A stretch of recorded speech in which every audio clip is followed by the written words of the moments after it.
I'm doing good. I've That's recovered. good. I feel the only thing is I have a little bit, sometimes I have to clear my throat a little. So I'm going to Yeah. get some water, Pierre, just so Yeah, that. go ahead and do whatever you need to do.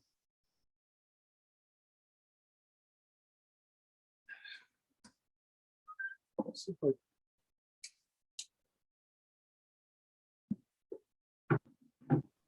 Wait for Grace. Do this. A little light here. What is this? No, I'm just putting some light in here because I'm a little bit in the shadow.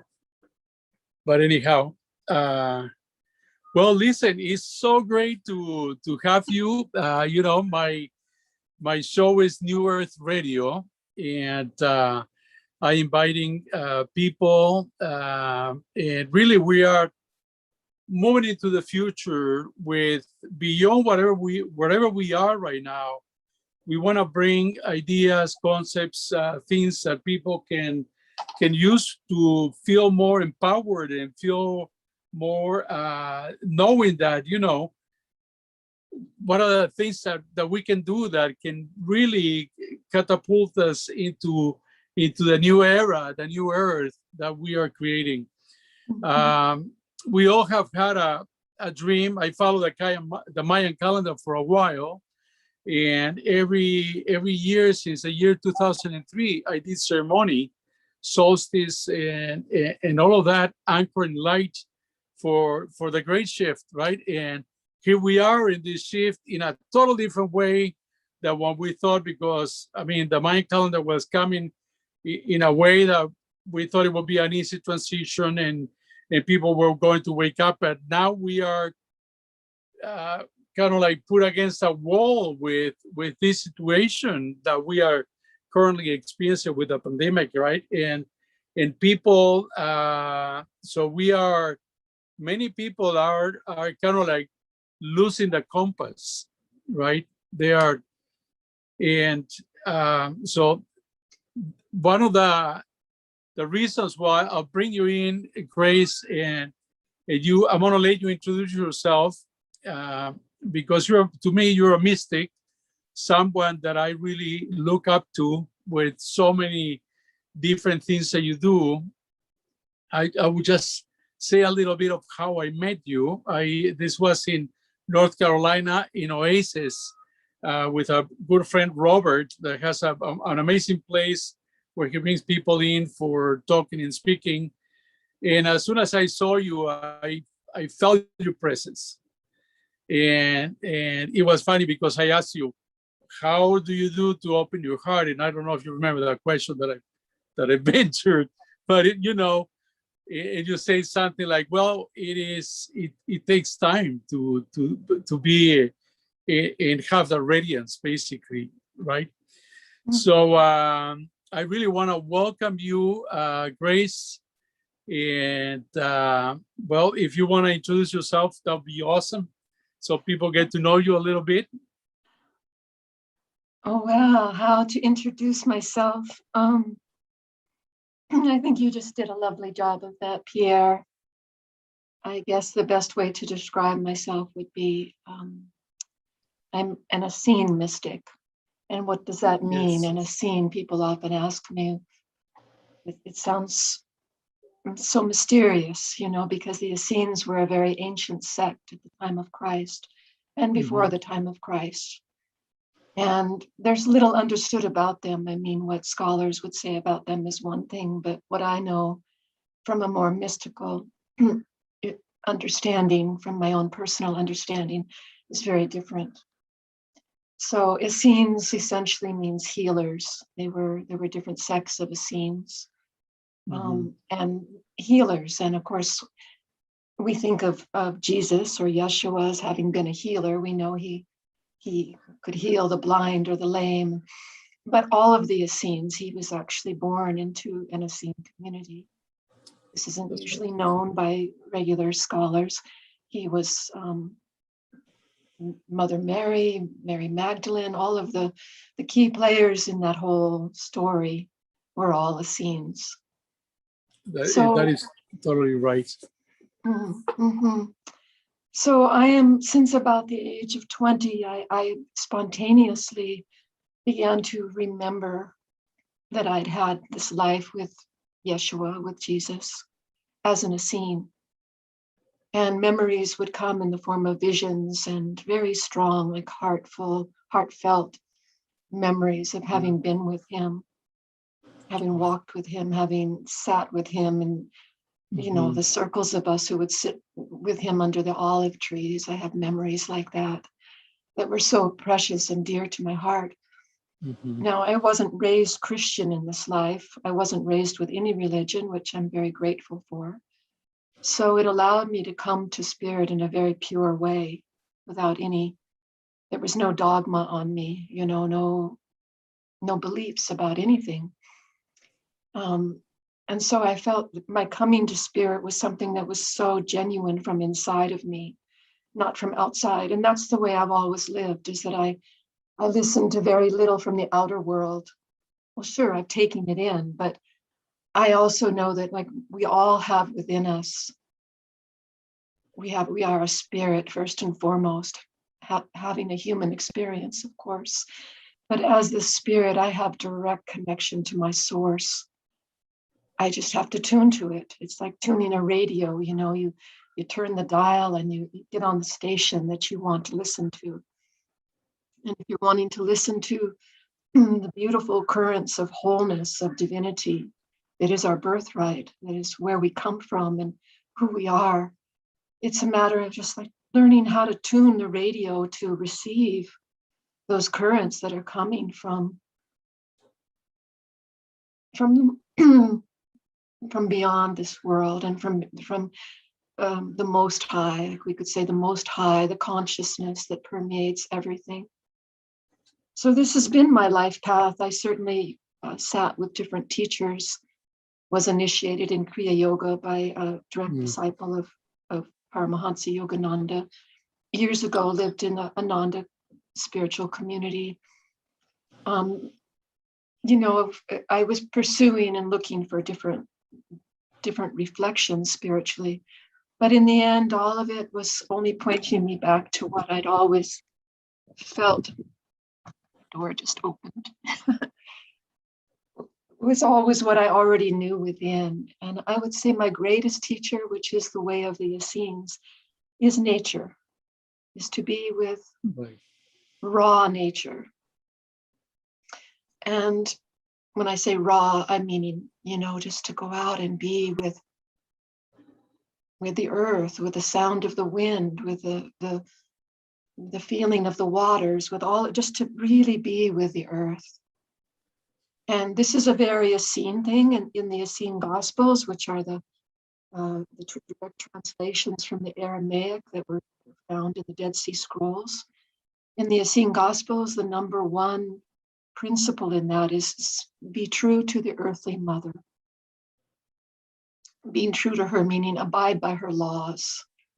So there are certain laws, not like the laws of man, but just the laws of nature, that certainly all indigenous people have understood. All people who lived close to the earth have, just by observing, have understood there are certain laws of nature that when we abide by these, we find harmony, we find peace. So that's been my way in this life, I guess, as by way of introduction. Listen, give me a second. I'm going to shut my air conditioner so we get a little more of the sound. I don't know if you can hear anything. No. No? So it's okay? I don't hear. You can hear me clearly? Okay, yes, excellent. Yes. As you tell your story, and I remember mine, with my wife, Janice, we had a moment where I was teaching a class and I offered an initiation to this group. There were 20 people and Janice was one of them, and I left her for the end, right? And when I went into a trance and I asked the people that were in the group already activated, to get me a bowl with water, and I washed her feet. And at that moment, when I washed her feet out of, I don't know where, because I didn't think this, I was in a trance, I said, my beloved, I have found you. Wow. And we Oh. both started crying and crying and crying. It was the most amazing, magical moment ever. And we saw each other. Then we talked back because I was doing the ceremony for her, which had nothing to do with bathing her feet, right? Washing her feet. And then suddenly, I said, "Where did you go?" It says, "We were with Jesus Christ. We were walking with Jesus. We were cleaning. We were washing feet. We were helping people. We were helping people heal."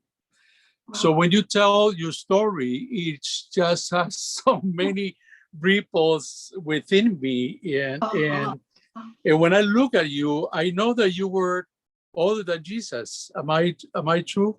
Mm-hmm. And you were related to him, and you were related to Mother Mary. That's my feeling. Mm-hmm. Yes, this is right? true. Yes, perceptive, yes. And the feeling, for some reason, is like Santan Dubupré, Santan, the mother of Mary. That's the feeling. At that level of connection is how I feel you. And I don't know if it's true or not, but yeah. Well, so, I can't say, I know but I think you're feeling it. You're Yes. Yeah. And you know what is amazing? I think when I met you, I could feel your presence and your radiance. And immediately there was a very strong connection. And I remember after that meeting at Oasis, you gave me your book, The White Rose. And by the way, you're an author too, and people need to know that. And I took this book with me, and I read it as and I'll be honest with you, I started reading as I was searching through Google search or searching through things and trying to line up and with my yellow marker.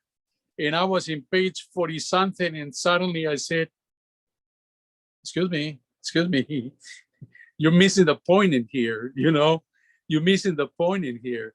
And I had to go back to the first page, and I said, what I heard was, you need to get your poet hat, because I'm a songwriter. So when I go into poetry, I go into a cloud. It's a different place. I have to go into a different place to bring this poetry, right? And I was told to get into the same place to read your book. And I started savoring every word as you were relating the story little by little. And I was seeing the pictures, smelling the flowers. I was really connecting and trying to go into the book, The White Rose. And to me, I was thinking about what to speak today as we're going to go into conversation about this interview. And then it said, The White Rose, The White Rose. One of the most amazing moments in the story is, and I can remember the name of the characters, but when this man from Lemuria, you know the name. Golden, when he is in the boat and he started feeling for the first time, experiencing fear. Because the way that you narrate the story, let's say fear in the first chakra didn't exist for the Lemurians. They were in paradise, so the feeling of fear was not there. It didn't exist. And as the worlds are crumbling and Lemuria is sinking and Atlantis is sinking, he starts feeling for the first time the visceral sensations in the body of what fear means. And that made, when I first connected with that, I completely understood how we descended into where we are right now. Exactly. And it was so beautiful. I mean, you put it in such an amazing way. I would tell anybody that is watching the show to get the book and read it, because your description of how we lower our vibrations and what it meant to lower our vibrations and going down and feeling fear in a visceral way in our body. in feeling that. So Yes. I'll bring you a little bit, if you can explain that you beautifully do it in your book. It's in such an amazing way. Thank you so much, Pierre. What is fear, right? What is fear? And how did we get here? How did we get here? I love that this is the direction we're going, because this is such a key point, is that, you know, the proverbial fall, as is referred to in, I don't know, in scriptures, you know, when we think of the fall of man, that we fell from grace, we fell out of a state of, and in fact, that's what was depicted in the story, is that fall was a literal fall in consciousness. From, we could say, if you want to put names on it, you could say in Lemuria, it was a fifth dimensional, the earth was in a fifth dimensional vibration, which was still very unified. In that fifth dimensional state, we were unified with source. We didn't know fear, because fear is born out of the feeling of not being unified with source, of feeling separate from source. And the outcome of feeling separate from source is fear. It's suddenly, for the first time, we have an experience of being separate from all that is. It causes in the body a contraction. The body actually contracts, because this is what we do when we're afraid, is the body pulls in. The heart contracts, the mind contracts, everything begins to close. And it's in this closing that we start to lower in our vibration. Because when we close, it's like putting up a wall. You're no longer connected. You're no longer feeling your unity with the universe and with the source of all. When we have access to that consciousness of our unity with all that is, we have no fear. We're free of fear. And that's what it is to have a heart that's open all the time, is I know my source, I know my connection, not as a concept in the head, but as a very visceral, in the body experience of union. So that was our state in the beginning of this world. This world was seeded from a higher civilization. This is my knowing, and what's relayed in the White Rose, was that we were seeded from a higher civilization from the stars. There were a number of different star systems, but the first ones that I know, the original, was from Sirius, star Sirius, which has a very special meaning to me. And anybody if you want to look into that, you see that all of the mysteries of Egypt are connected with Sirius. So like through the pyramids and the ancient Sphinx and the different monuments that are in stone that are in Egypt, but not only in Egypt, we're looking also to your own country in Peru, in the mountains there. You know, there's signs of that as well, of star visitors who were here so long ago. I mean, I saw it when I was in the Sacred Valley and at Machu Picchu. The whole pre-Incan civilization was a star race of beings. There's no way they built Machu Picchu with normal technology. Right. So, you know, there's signs of it everywhere. So going back to, these are coming from memories of mine, of Lemuria being the motherland, the original seeding of consciousness on this planet was like the garden, you know, the proverbial Garden of Eden, that the star seeds brought light here, brought consciousness here, and it blossomed into a beautiful civilization that was living without fear. Fear was not known, because fear is only a state of being disconnected from source. That's what it is. So in that higher vibrational consciousness that we were in the beginning, we didn't know what that was. It didn't exist. It was a non-experience for any of us. We did not know that. So when the fall began to happen, which was a fall in consciousness, but it coincided with the fall, at least in my story, the way it appeared to me in that story, it was written all from vision and memory, it coincided with an actual cataclysm on the planet. And that was with Atlantis. And it coincided because there was already an infiltration that happened in Atlantis of some consciousness that was not high vibration, that was not unified, of some some, you could say, some dark races of star beings that kind of infiltrated there and began to bring in some very insidious technologies, you could say. So in the beginning, Atlantis was very pure. It was crystalline. It was very light and pure. But because of these infiltration by some of these races of star beings that were not connected and not of the light. And the main thing they brought, which is what I see paralleled in this modern time, are technologies that are out of sync with the order of nature, with the harmony of the universe, with the laws of the mother, the sacred mother, not just the earth mother, but I'm talking cosmic mother, who is the creatress of form. So when we start to transgress those laws, it's like, it's not going to work. You cannot go against the laws of the mother, of the cosmic mother, who is life. Exactly. Yeah. So that's what happened, was that these races of beings that intercepted there in Atlantis were not in sync with the laws of the mother. They were discordant, they were in dissonance, and they began worshiping their own power instead of recognizing their power comes from their connection to the source of all power. They began to, in their own mind, believe they were their own power, meaning from the ego, from the separated mind. And this was the beginning of that consciousness over time began to manifest in their society as more and more discordant creations, primarily in the form of technologies, much like what we're playing with today. So when I was inspired to publish and to write and publish The White Rose, I didn't know at first I was even writing a book. It just kind of wouldn't leave me alone. It was just sort of coming through as visions.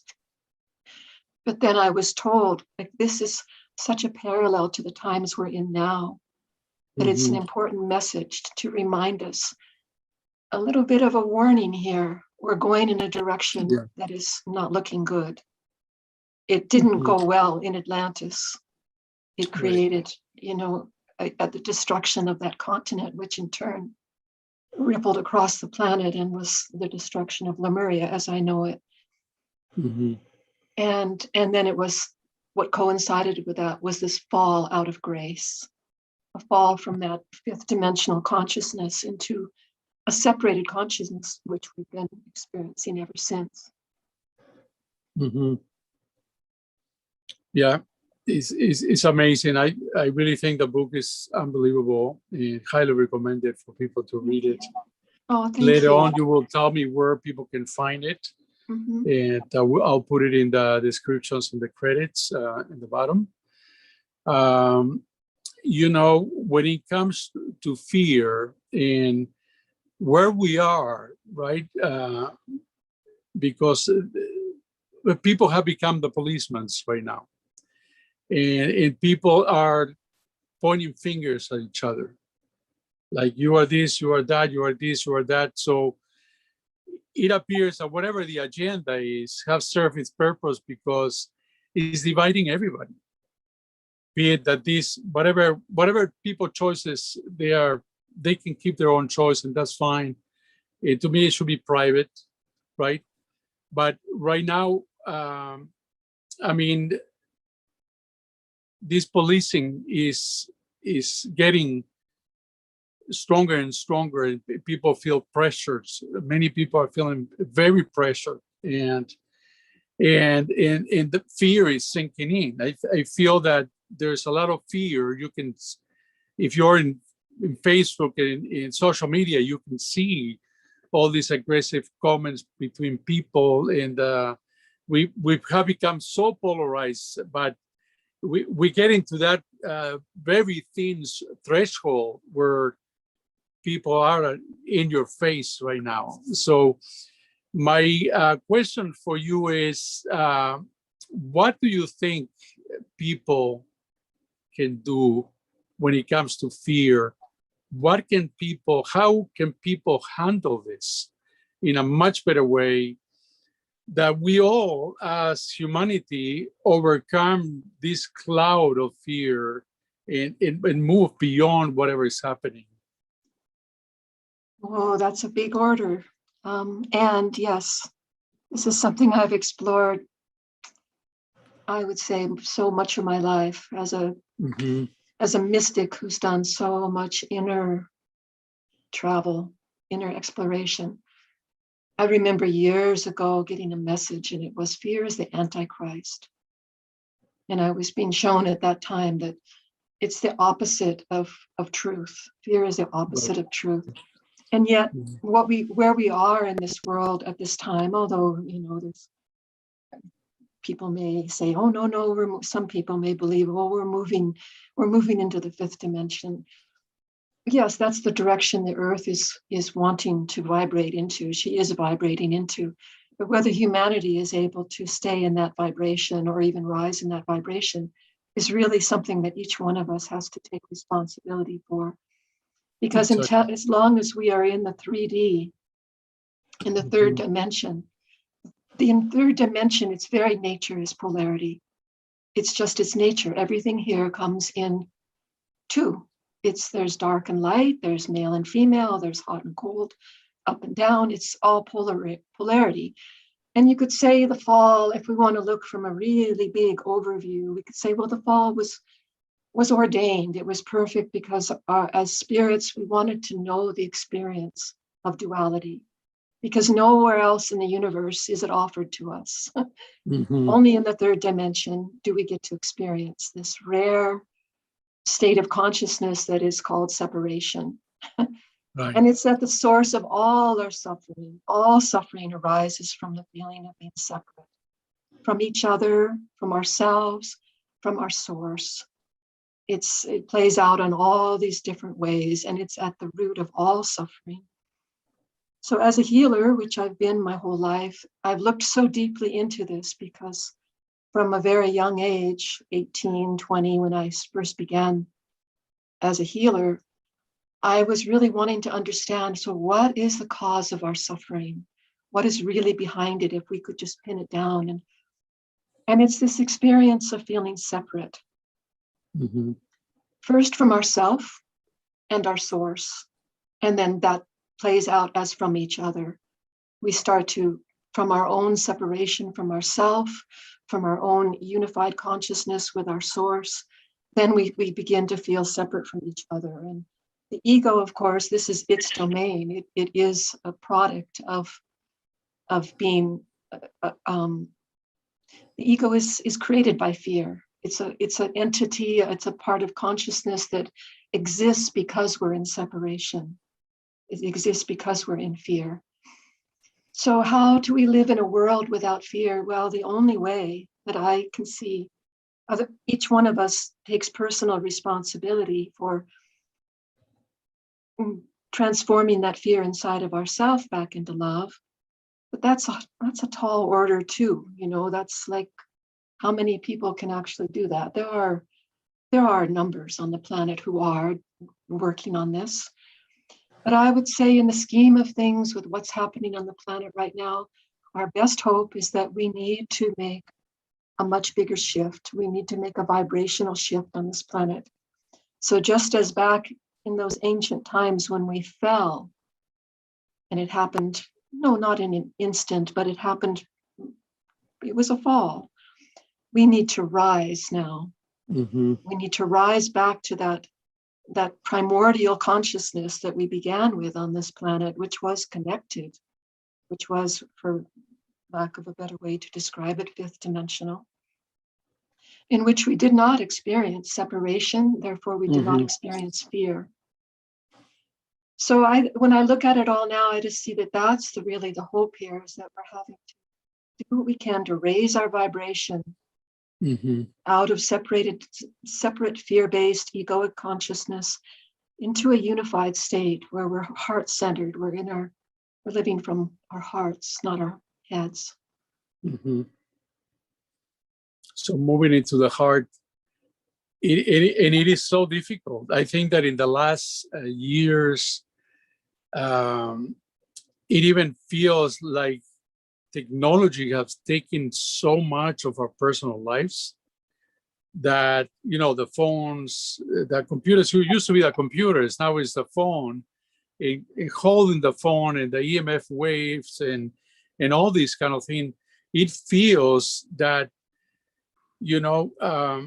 there's an interference with our engaging our parasympathetic nervous system. It's harder. I feel that it's harder. At least it is for me. And I'm in nature. I'm by the river. I'm in the woods. We have hammocks and we do meditation. But even for me, I feel that there's static. There's something that I just feel that is makes people restless. And yes. I don't know if technology is right now even manipulated, is when you were talking about technology in your book and how these other beings were introducing technology to interfere and lower the vibration. I feel that, and I don't know if you feel that, but to me it's very strong. I think that the phones, the technology that is really sending some level of frequencies that are interfering with people engaging their parasympathetic nervous system and being able to relax and really go within and all that.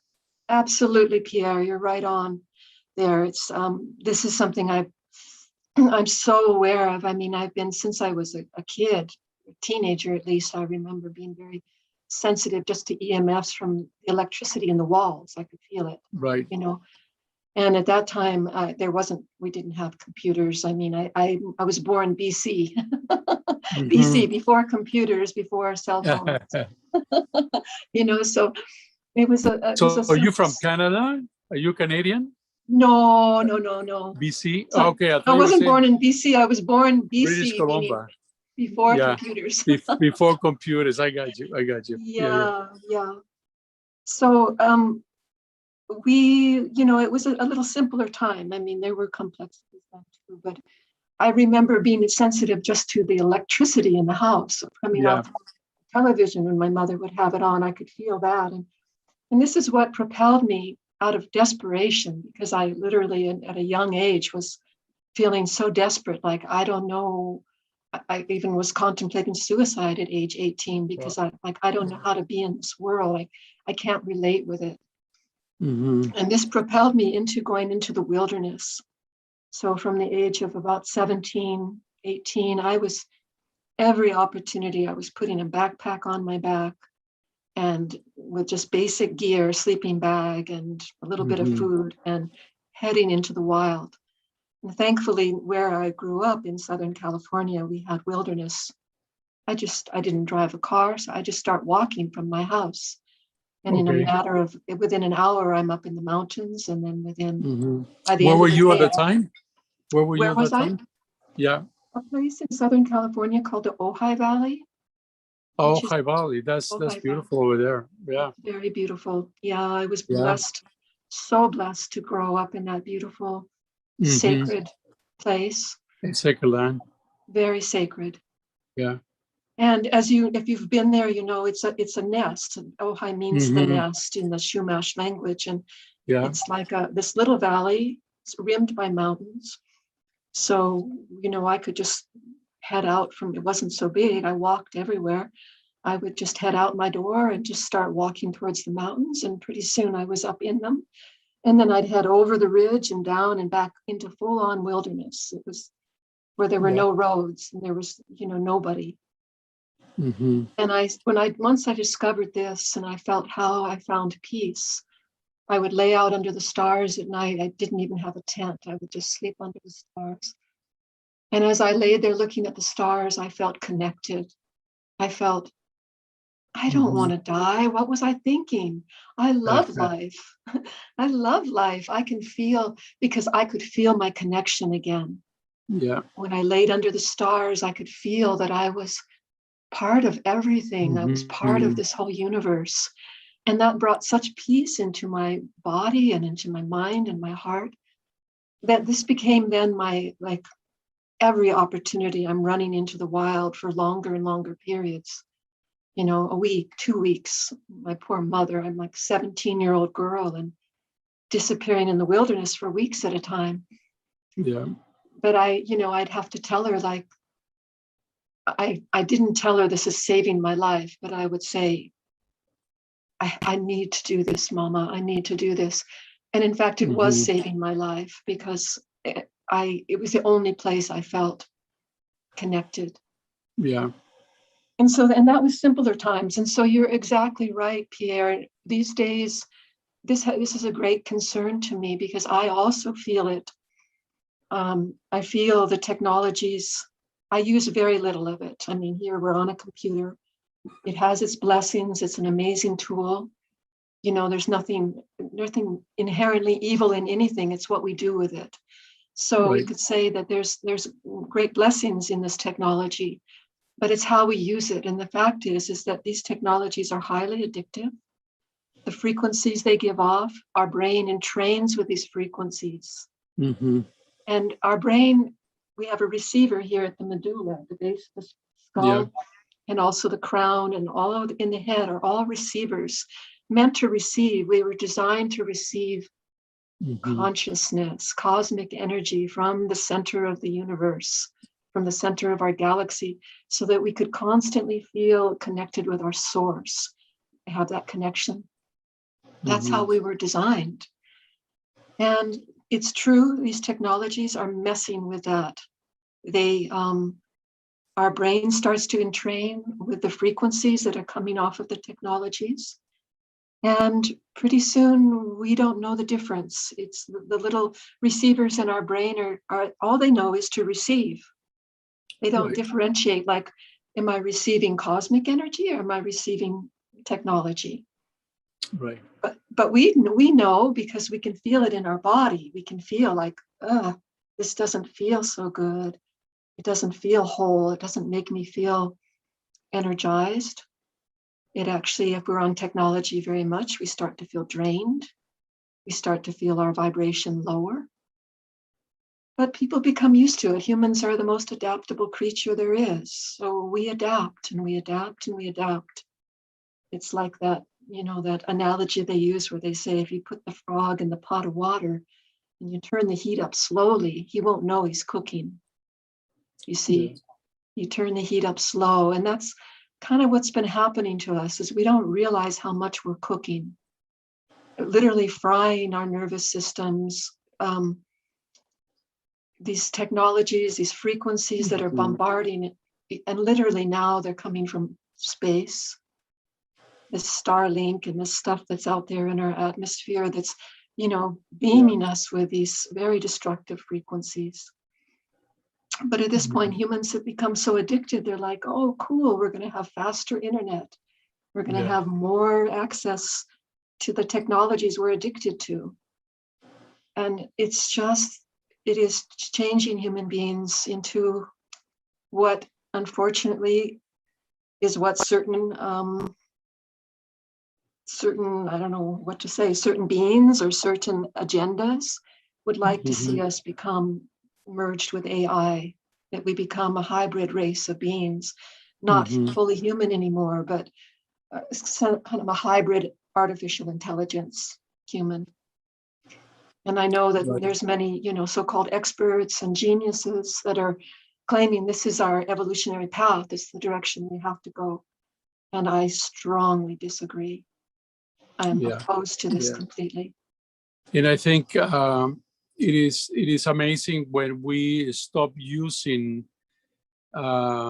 organs, glands, with the right purpose, right? The moment that we stop using our right side of the brain and we're using more of the left side of the brain, then we start coming into an imbalance and we get sick, or we just start closing to all the beautiful poetry, or we start closing to all the beautiful creative aspect of ourselves in our connection with the divine, which is a right side of the brain experience.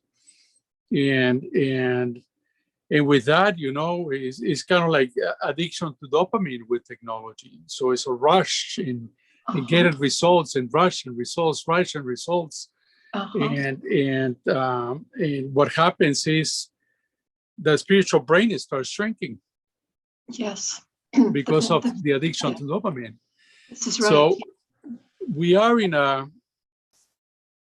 time where definitely many of us are mutating. This mutation is going to happen, right? And as you said at the beginning, it's our responsibility, our choice. What are we doing to keep ourselves on track? Give me a second. I'm having, I think I started another joint event at 5 o'clock or something. So you probably got the same. My computer was doing some crazy stuff. No. So I am seeing something though here. Just a moment, Pierre, because I can see that I need to plug this computer in. Okay, just go ahead and do it. Yeah, I want to be sure the battery doesn't go in. Right.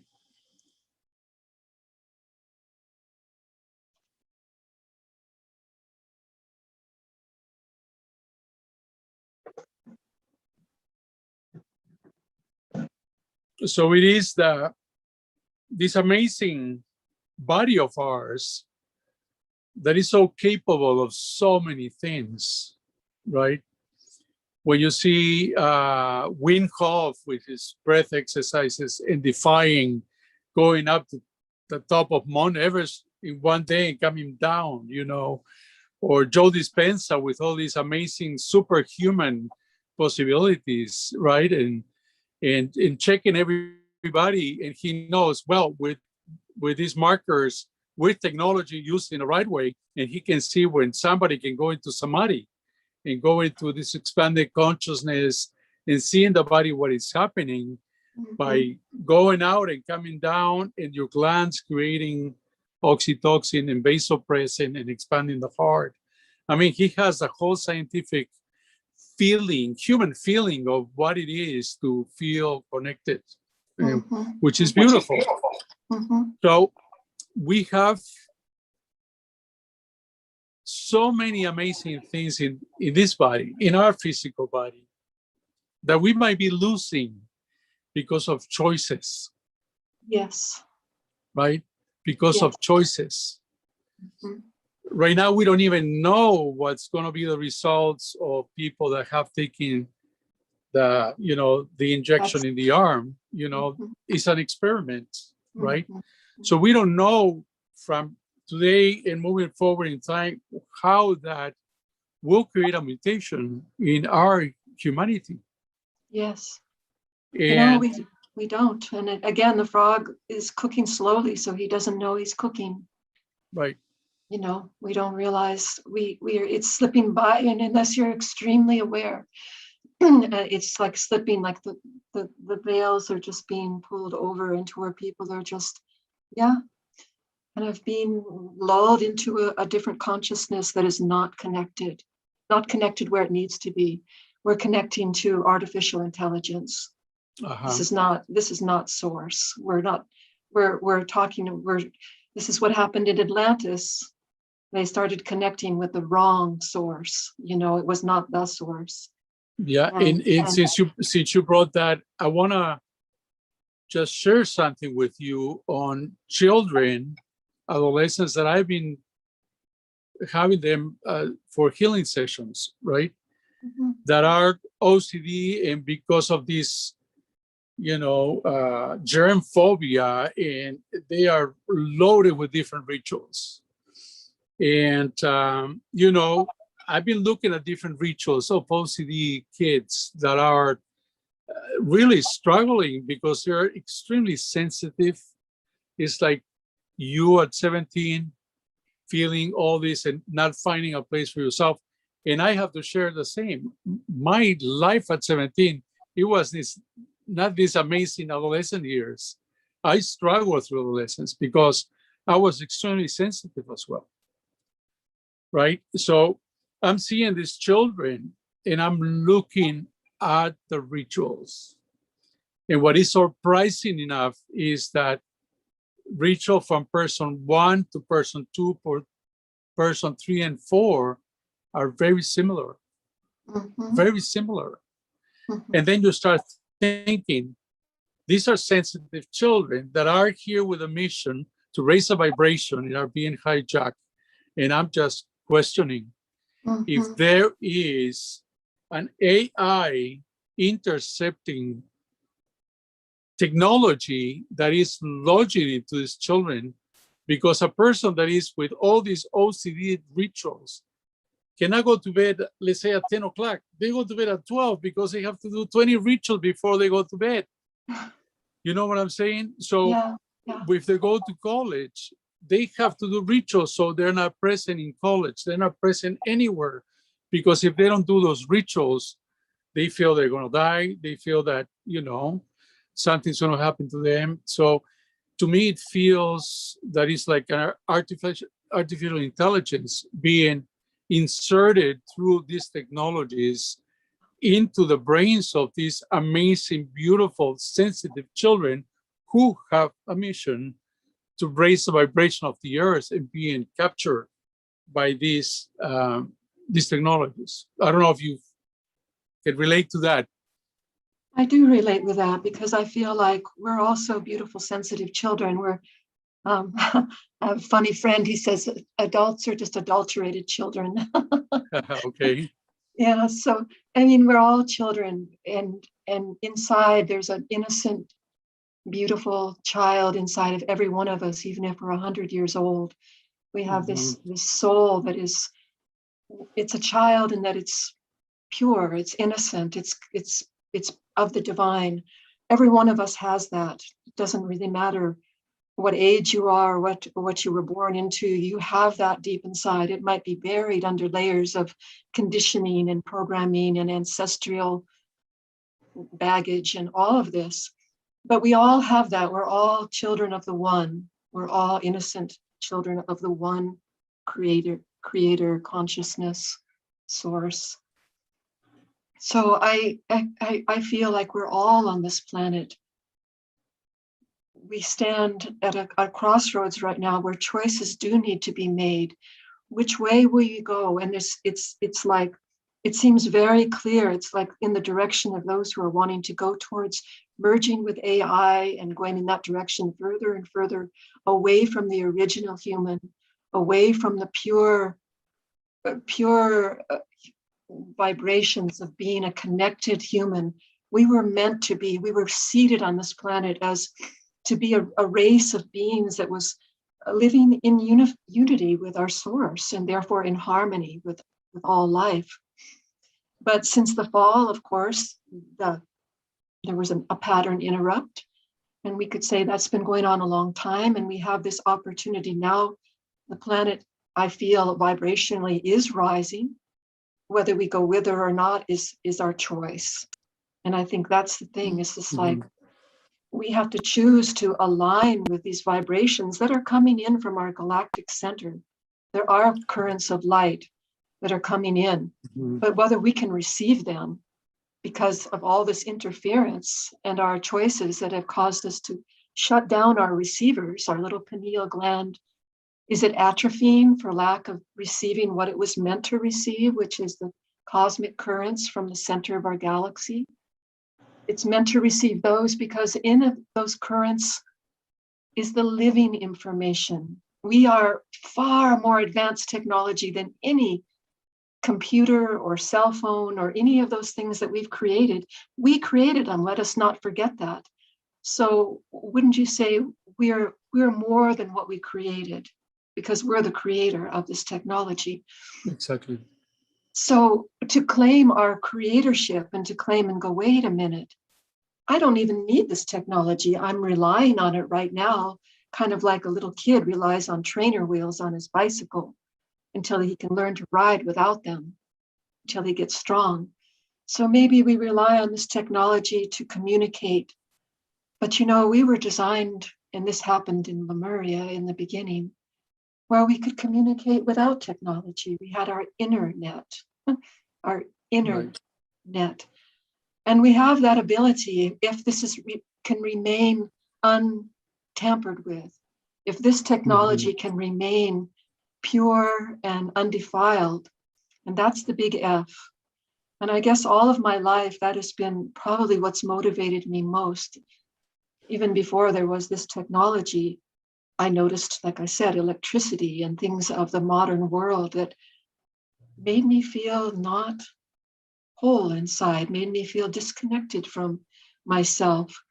And when I would go out into nature, into raw wilderness, and lay under the stars, or spend days by the river, in the forest, I could feel just automatically, just very naturally. It's not even a practice or a technique. We were born for this. I could feel like everything just flowered and opened. Like suddenly inspiration was pouring in. That's when I began writing. I was inspiration, visions, so much connection that would happen just naturally by putting myself out in nature where there wasn't interference. And I was just noticing this, like it's already all that we need is inside of us. We just need to have no more interference.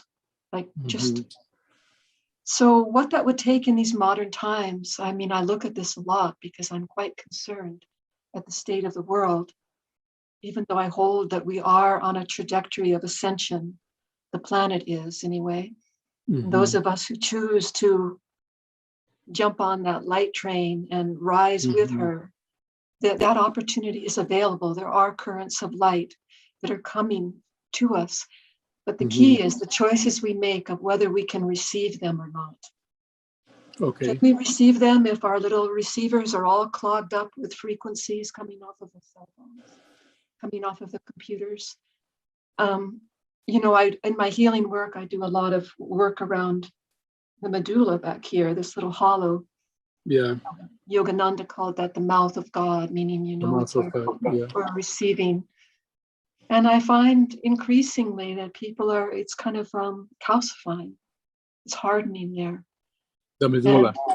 In the medulla, yeah. That this should be soft and open, as here too, Yeah. And when it starts to calcify and harden and close, of course we can still live and function, but we're not going to be functioning by the original design, which was that we would be open receivers, that I could receive all of the information I need directly from the cosmos. I don't need to look online. I don't need to Google. I don't need to even read books. I can get it directly. And I've known this since I was 17. Right. I just knew this intuitively. Like everything I need is in here. We were designed. And in here and in between me and my connection to the center of the galaxy, to the universe. And when all of my receivers are open and functioning and clear and clean, I can receive downloads of cosmic consciousness and feel my wholeness and my oneness with all that is. And I have, thankfully, in this life, I experienced this much of the time, including I've had earlier in my life, several full, what you would call samadhi states that were completely in this consciousness of being not one with everything, because that means there's two. If you're one with, I was everything. I was the universe. Beautiful. I was everything. Beautiful. And in that state, this is the bliss that we're all looking for, that everyone is popping a pill for, taking an ecstasy pill or a drink or whatever, trying to find that bliss that is our birthright. That I have a dear friend who's a physicist and a metaphysical physicist. And he says we are wired for ecstasy, like our bodies need ecstasy in order to evolve.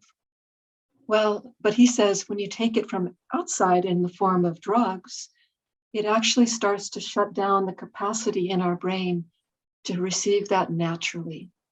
That the secretions that the pineal secretes, pituitary secrete, are meant to give us states of ecstasy, which is natural when we feel connected with the whole universe. When I'm connected, I am ecstatic. I am in bliss. I mean, I felt bliss in my body to where I felt like, can a body contain this much bliss? And that is not on drugs. That is from a state that is our natural state, our natural state of connection. So we were wired for this. We were created for this. And human beings don't realize it. We're so unhappy as a species. We live in this pervasive fear because we can't feel that connection to the source of all, that when we do feel that connection, we're in bliss. And that's how we're meant to be. We were designed for that. And so human beings are unhappy because it's something in them, in their blueprint, is saying, I know I'm supposed to be in bliss. They might not be thinking that, but so, I guess I'll have another drink. I guess I'll pop another pill. I guess I got something, this gnawing hunger inside to fill up this emptiness that's in there that nothing seems to fill. Not another person, not millions of dollars. Nothing is going to fill that. Of what can only fill it is this connection to our source and the bliss that is born out of that connection. Yes. A couple questions.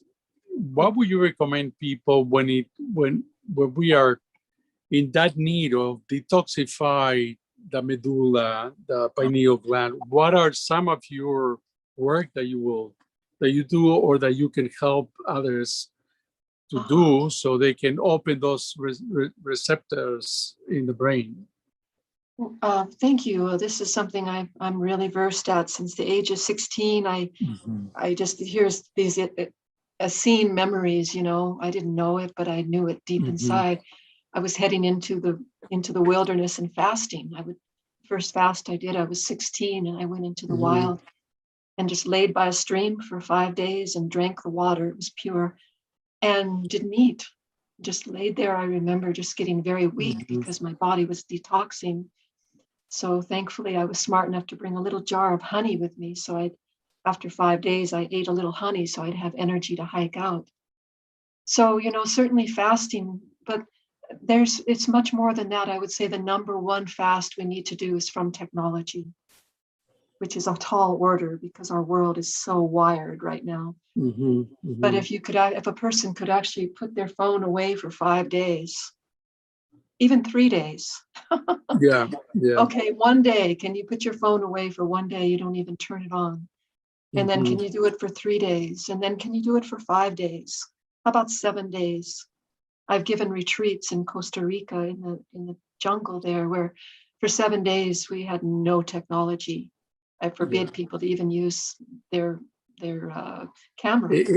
And that is a little easier because you set an intention to work on the retreat, but in your daily life, when you're so connected to the email and business and all of that, the phone is kind of like, before it was go to your office and sit in front of the computer and check your emails. Now it's a different story. It's become our way of life, and we've adapted to this, and we think of it as normal, and how can we possibly live without it? And that's why I say, I was born BC. I guess before you were computers. Too. We were born BC, meaning before computers, before cell phones. There was life. Life did exist before the phone, before the cell phone and the computer, believe it or not. And it's just like, when I went into the wilderness at 17, I didn't take a cell phone with me. Now I know, people going into wilderness areas, they take their phones with them. In case something happens, that was not the way we did for thousands of years on this planet as indigenous people. If something happened, you met it with presence. You met it with awareness. You were intact inside. You were connected. You knew your relationship with the mother, and you knew how to sniff the wind and to feel, is it safe? Is there, you knew what to do intrinsically, indigenously. We have an indigenous soul. And so it's like I feel like I'm one of the last. I was told this by a shaman. Said, you're one of the last true humans. So it made me weep. I wept and wept. And I was shown visions of this. It's like one of the last. And I feel like I've been holding on, kind of holding on to this precious, pure human design. And I mean, yes, okay, I enter into the technology world a little bit. This year I did a little more because all of my work had to be, not all of it, but a fair amount of it I was offering via Zoom. With great resistance at first, but also began to, I just once a week would offer a Zoom, what I called Sunday morning inspirationals, which I may start up again in a few weeks. Okay. And it was just to bring hope and inspiration to people. And I was able to reach people all over the world, which was wonderful. And people loved it and they did benefit. It was, an hour, hour and a half every Sunday morning of offering inspiration and tools and techniques and meditations to help us stay in balance in these challenging times. So I've used technology for this benefit, as you are, to bring the message to the people. So this is good, but we have to become very adept at knowing when to say enough, when to turn the computer off, when to turn the phone off. Say, let's use these tools, but not let them use us. Don't become a slave to this technology where we're checking the phone every 5 minutes, or the emails, they have to be checked several times a day. Forget it. And I mean, this sounds easier than maybe most people would think. How could I possibly? But it takes a certain discipline and a certain intention that says, if I want to maintain my pure human spirit and regain my connection, because there are currents of light flowing in that we can access and that we can get this divine living information from. But it means I'm going to have to sacrifice a little bit of my addiction to technologies in order to be a little more of a clear receiver, a clear channel. So that's the number one. That's your fasting from technology. Fasting from technology, and then I'd also say fasting on a physical level, cleaning up your diet, because certainly so much of the food that is in our world now is so defiled.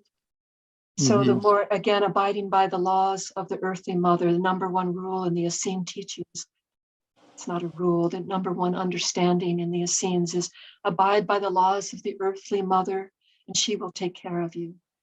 So to regain our health of our bodies, if we're abiding by her laws, meaning eat the food as she prepares it, as the earth grows it, not what comes from some package that's been adulterated, but can we eat from our gardens? Can we eat from, or at least go and buy organic at a farmer's market or from a natural food store? There are choices that can be made of do our best to eat organically, eat naturally, eat in the ways that nature designed us to eat and to live. And if you have to be on technology, do it for the period you need to be, and then go outside and take your feet bare on the earth, and walk on the earth barefoot and do some breathing and discharge some of those EMFs into the earth. Even better, go stand in a cold river, or even better, jump into that river or that lake or that ocean, get in natural pure waters. This is one of the best ways to discharge EMFs. I do it every day. I'm in the lake every day. I have no excuses, and I'm so excited that I'm talking to you because I have the river 800 meters from here. Janice and I went kayaking this weekend, and it was amazing because I was thinking that I was going down the river, and I went up the river because the tides, we are close to the Fundy Bay, right? So the tides rise, and then, the ocean comes in and pushes the water up. So we were able to, wherever we stopped, which is a bridge over here, we were thinking going towards the ocean, and then the wind and the tide was going the other way. So we canoed back to our home. And, we had a little bit of water. Here and there was a bank of rocks that didn't allow us. So we had to get up and go back in the water, but we made it. And it was like, wow, I can't believe we have this behind our house. So it was amazing. Yeah. Wow. Yeah, and you see how charged you get so charged out in nature like that, and even in an experience that's challenging, or especially so. Our soul, it's soul making to get challenged in nature. That's what, as a teenager, I was heading into the wilderness because I loved to get away from the world, but also to the challenges. Certainly I had some harrowing experiences alone in nature. I spent 6 weeks when I was 18 in the Selway Bitterroot Wilderness, which is the largest wilderness in the continental US, that's Yeah. in Idaho and Montana. Just raw, I'm talking raw, wild. Backpacked in for 6 weeks with a friend, and my intention at that time was to never come back. Oh my Go in God. there. Yeah, I mean, I was this 18-year-old idealist, it's like, we're going to go into the wilderness and carve out a life away from the world. So that was the instinct in me, was I just want to go live as close to nature, and we'll make it. We had our little book on all the wild plants of that part of the country, and they did sustain us. I mean, we got very hungry. It was a kind of into the wild experience where Wow. we got very hungry, a little bit thin, but we were eating roots and bark and berries and whatever we could find, and Survivor. it was wonderful. Yeah, it's soul making when we do these things. Yeah. When Wow. we challenge Amazing. ourselves. Amazing. So anything in particular that you can drink or do besides nature, stop technology, to open up that medulla, the third eye, anything kind of like in a discipline, of course, everything that we do on a daily basis is the best thing we can ever do, like meditation, do Kriya Yoga, or do pujas and fire and things like that. But any secret over there that would help you decalcify or would make your medulla more flexible or your nervous system a little more relaxed to be able to come into that space of meditation or be able to connect directly to source that you can recommend? Well, certainly, there's many practices out there, yogic practices, and certainly many meditations. As I was saying, I was all this last year via Zoom on Sunday mornings would offer a meditation, and I may start that up in a couple, around the 5th we're looking at the 4th or the 5th, whatever that Sunday after this is, of beginning these Sunday morning inspirationals again. If people are interested, I mean, it does mean being on a computer or on a Zoom for an hour or hour and a half. If they're interested, I can give you the contact of my assistant who would put their name on mailing list, and they can join in on those Sunday mornings when they start up again. People all over the world have come on, and they seem to benefit a lot from it. But and then the tools that I offer then is like, now get away from your computer, go take a walk in nature, sit under a tree and do this meditation, with your body on the earth. Just put a cotton blanket out or a wool blanket out on the earth so that you can receive those earth currents, and just sit and we can, with a little bit of guidance, we can start to tune into our central channel here, and using the breath, and I guide people in that, in these certain breathing techniques that can bring us into our center and help us to align vertically again in our central channel, and so that we can open up our receivers. We can begin just using consciousness and these techniques and tools. We can open our receivers.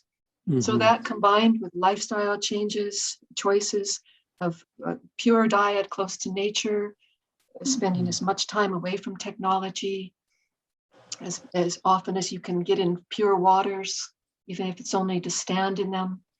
But if you can immerse in a river or a lake or ocean, beautiful. This is such a powerful tool to clean out the nervous system and the EMFs. And then these different meditation practices that, I can offer what I offer beginning on the 4th, I think it is, of September. Okay, that'll be great. I would love this. We're probably going to air it on the 7th. So if you can give me that info, I can add it into, okay, so people can connect and follow you. I think that you're the last human. We have to take advantage of that.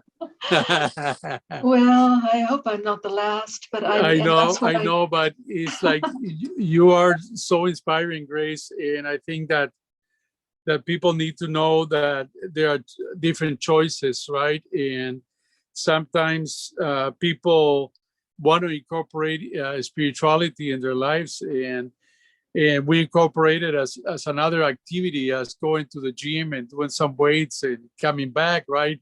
or I did my 15 minutes or my 20 minutes of guided meditation, or I did my 20-minute yoga, or I did my, it is not really a task. It's a way of life, and is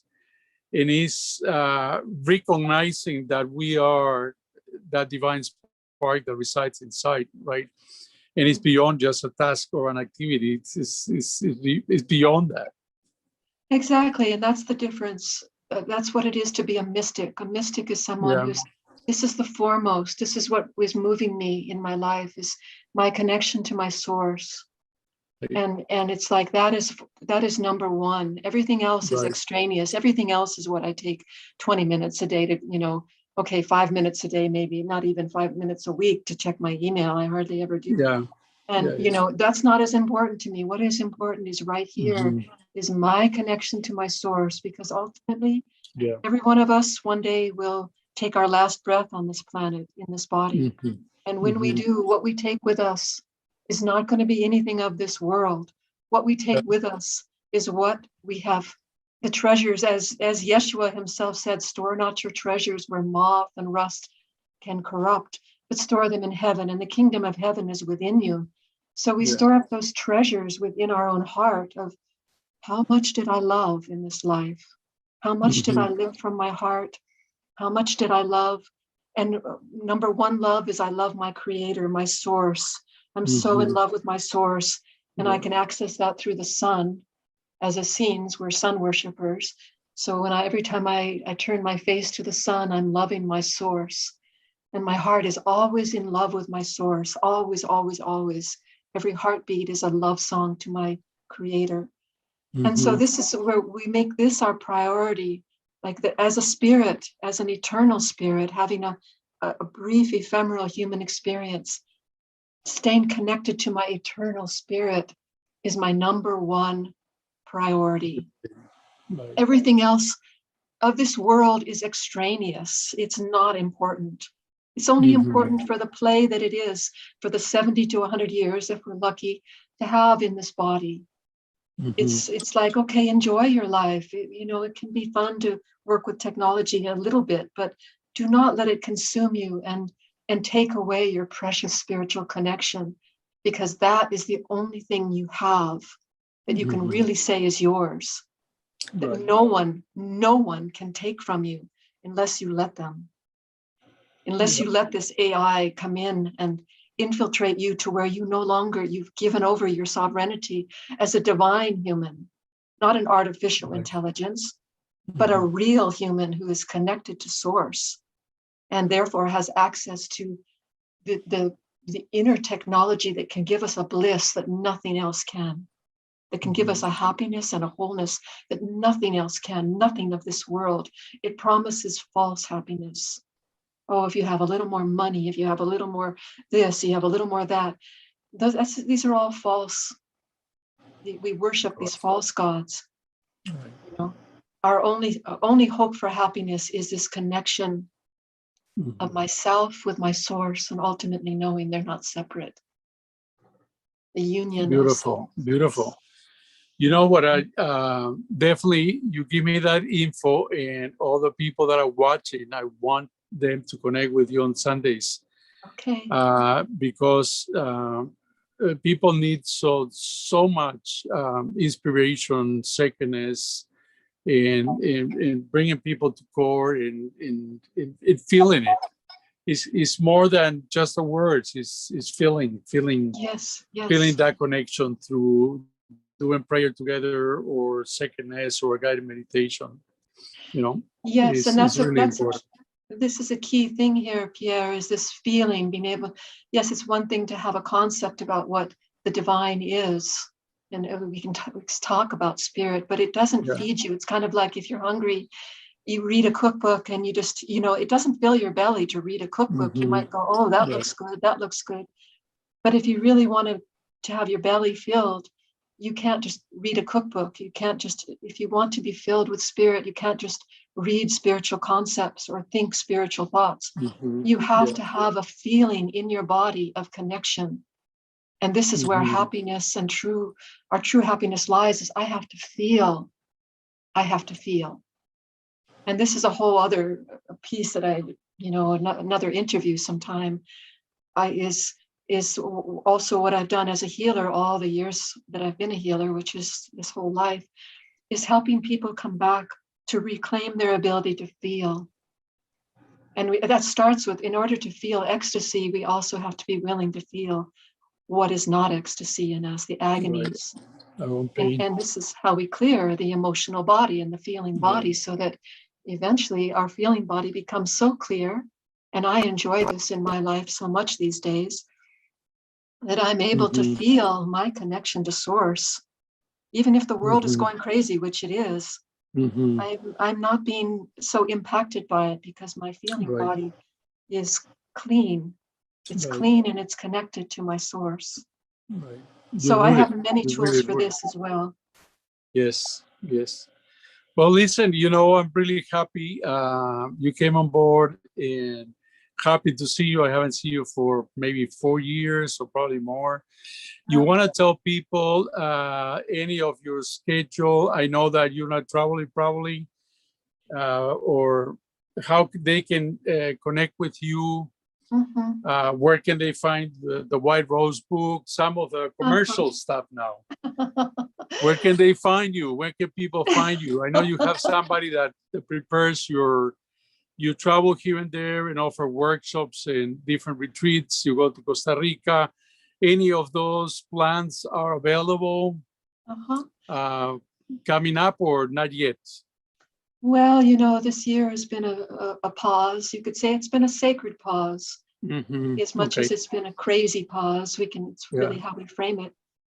And, it's like I haven't, all my tours this whole year were canceled. So normally I'm touring spring and fall, and in the summer I often offer a retreat here in Mount Shasta, where I live in the summertime. And in the winter, I often am offering a retreat either in Costa Rica or in Hawaii. Sometimes I've offered dolphin swimming retreats on the Big Island of Hawaii, which is awesome. Oh, how beautiful. Swimming with wild dolphins, talk about being connected. That's one of the best ways I know. Super conscious beings that are dolphins. But this has all been on pause this year. As we know, so much has been in pause because of the COVID this year. And so I'm waiting still to hear from my people who usually host me out on the East Coast usually in late October and November. I think that conversation will happen here in the next week to see whether it's open for me to come out there this fall. I myself am totally fine with traveling. It's just whether my people who have always organized and hosted me out there, it's their call at this point. Right. So I can't say yet.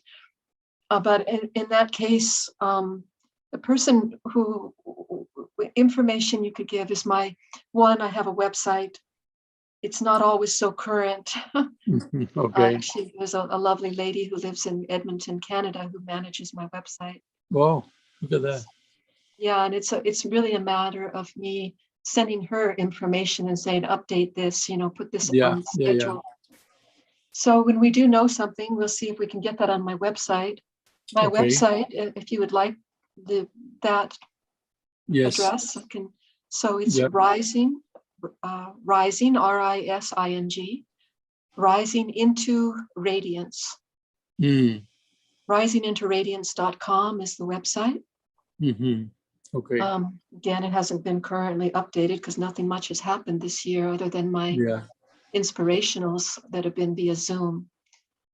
But I have begun doing private sessions here again. People can come if they're passing through Mount Shasta. I have been having some one-on-one sessions this summer.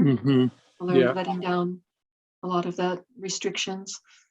I don't know how the fall will be, if the restrictions might be picking up again because of the way things have been going.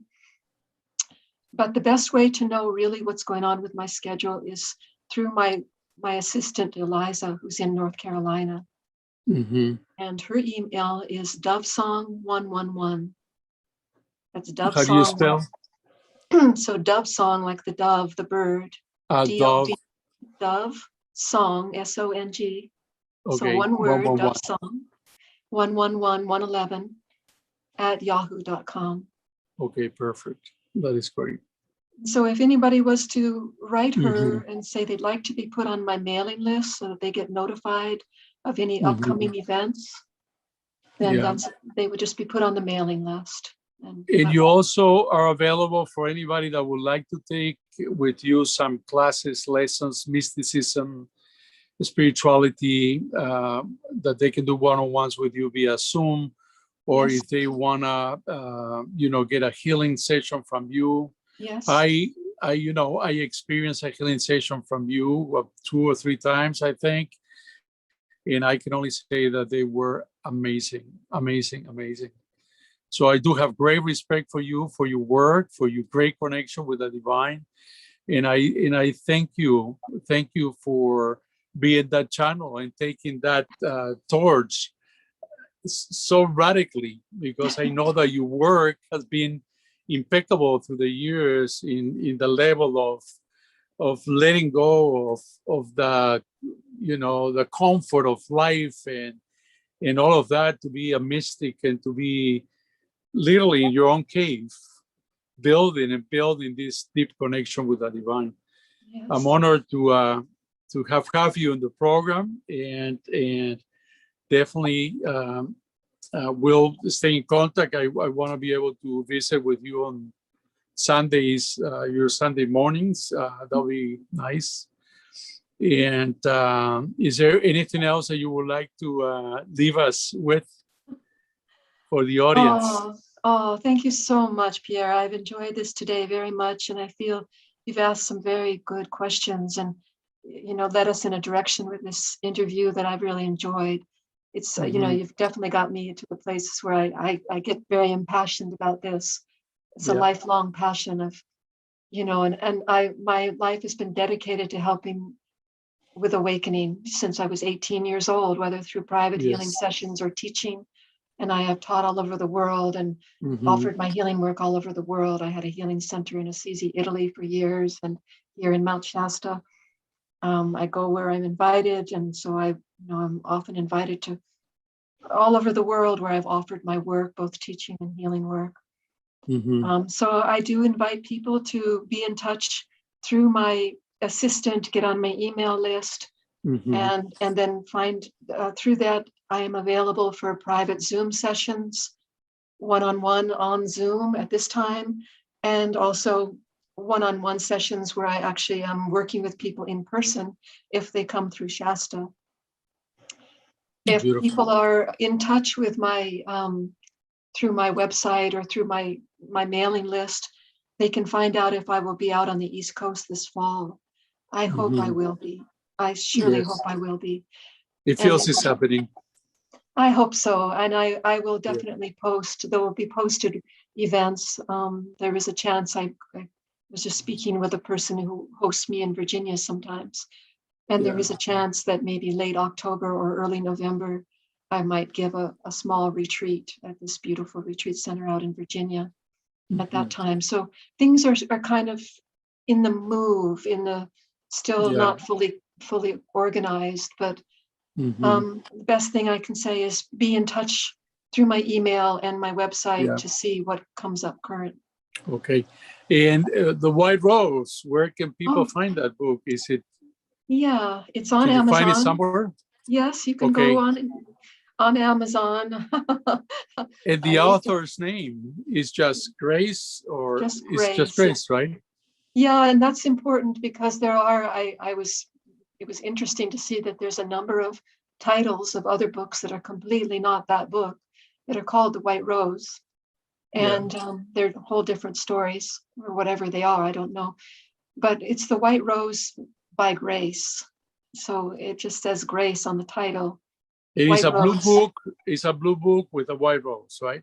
The cover. Yes, it's a deep indigo blue looking almost black, because it's Yeah. the picture is of space with the Hmm. stars and then this white rose.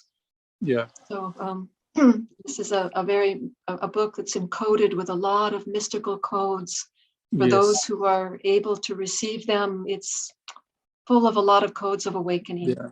Yeah. They are. It's an activation on itself. Yes, it is. Yeah. You have to read it with your right side of the brain. Don't Yes. scan it like I was doing, like Google search kind of thing. No, You no, have no. to sit down and be in a very quiet space and go into meditation as you read the book. It's just beautiful.